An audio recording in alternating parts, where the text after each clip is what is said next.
Hey everyone, today I want to talk about the Book of Mormon story of the woman Abish, who was a servant to a queen of the Lamanites. The story of Abish is very special to me. It gave me hope during my crisis of faith as I was leaving the LDS Church, and it still comforts me when I'm feeling disconnected from a spiritual community. I'll start the story with Ammon, who was the son of the Nephite king Mosiah. Ammon wasn't interested in the politics of being a king, and instead went to the land of Ishmael to preach the gospel to the Lamanites. It was unusual for a Nephite to come to the Lamanite lands, and he was captured and brought before the king, Lamoni. King Lamoni didn't imprison or kill Ammon because the king was curious. He asked Ammon what his intentions were. Ammon said he just wanted to serve the king. As his first duty, Ammon was tasked to watch over the king's flocks. One day, while at the waters of Sebus, the servants were attacked by rustlers who scattered the sheep. The servants were scared because they thought the king would kill them for losing his flocks.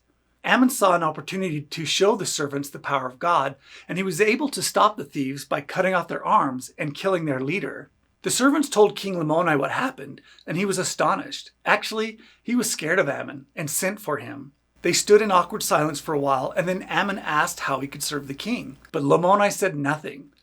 Ammon didn't know what was happening until the Spirit told him of the maelstrom of confusion and anxiety raging in King Lamoni's mind. Ammon perceived the king's thoughts and cautiously asked him if he was wondering how Ammon was able to slay the thieves. After seeing Ammon read his thoughts, King Lamoni is sure Ammon is the Great Spirit and offers him anything, even the protection of his armies, if Ammon revealed the source of his supernatural power. Ammon was wise but harmless and said, "If I tell you how I did it, will you listen to my words?" The king agrees, and what follows is one of the most fascinating sermons in the Book of Mormon. It can be found in Alma 18, and it's worth checking out. Ammon told King Lamoni and his court the story of creation, of the fall, of the prophets and commandments, of their ancestor and Lehi's family, and the coming of Christ and the atonement. The spirit of Ammon's preaching overcame the king and queen, and even Ammon himself, and they fell to the ground unconscious. Chaos ensued because no one knew what was happening or what to do about it. Well, almost no one. As much as I love this interaction between Ammon and the king, I want to talk about the Lamanite woman, Abish, who was watching all of this from the shadows. You see, she was not surprised at Ammon's sermon. She already knew what he was saying. She had been converted to God years earlier because of a vision her father had.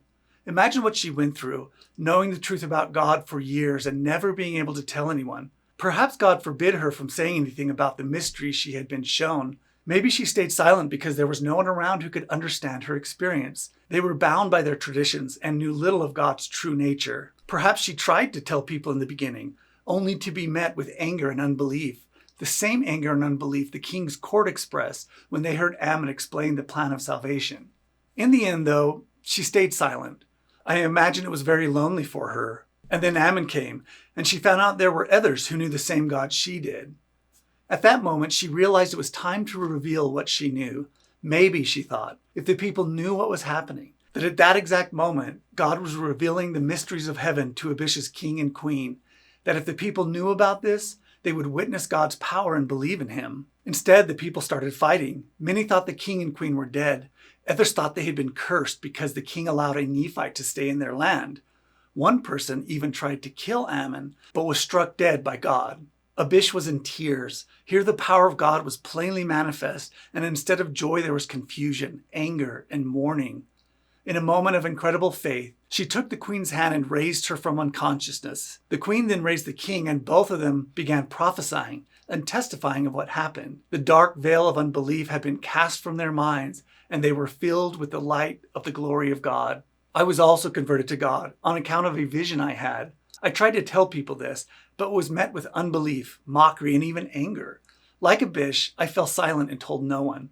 For years I went about my life, unable to tell anyone about my relationship with God or what I was experiencing. It was very lonely.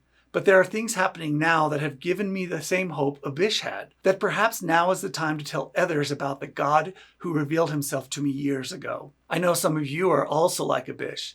I know you were converted to God by a vision or revelation or angelic visitation or some other experience where you were shown the mysteries of God. And I know you've been silent because you have been forbidden to say anything all these years, or because you didn't know anyone who would understand, or simply to avoid the anger and mockery you get when you tell people. I don't mean for anyone to reveal what God has forbidden them to reveal, but I'd ask you to consider praying to see if it's the right time to share your experience of God with others and, like Abish, cause people to believe in the power of God. If not, that's okay. You can hold on to the story of Abish and take solace in the idea that someday you may be able to share your experience of God with others who know what you are going through.